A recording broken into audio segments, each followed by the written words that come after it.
5 நிமிஷத்தில் ஈஸியான ஒரு ஈவினிங் ஸ்நாக்ஸு. இது செய்கிறதுக்கு ஒரு கைப்பிடி அளவு புதினா இலை, ஒரு கைப்பிடி அளவு மல்லித்தலை கழுவிட்டு சேர்த்துக்குங்க.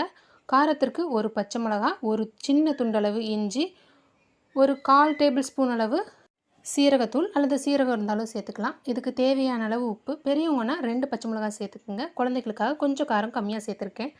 கொஞ்சமாக தண்ணி ஊற்றி நல்லா நைஸாக அரைச்சி எடுத்துக்கலாம்.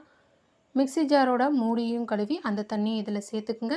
இது எல்லாத்தையும் சேர்த்துட்டு ஒரு ஃபில்டர் வச்சு நல்லா ஃபில்டர் பண்ணி எடுத்துக்கலாம்.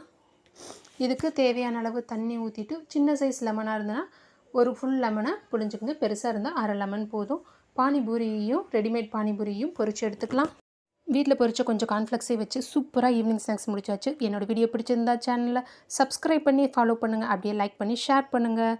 சூப்பராக ஈஸியாக ஒரு ஈவினிங் ஸ்நாக்ஸ் 5 நிமிஷத்தில் ரெடி பண்ணிடலாம். தேங்க்யூ.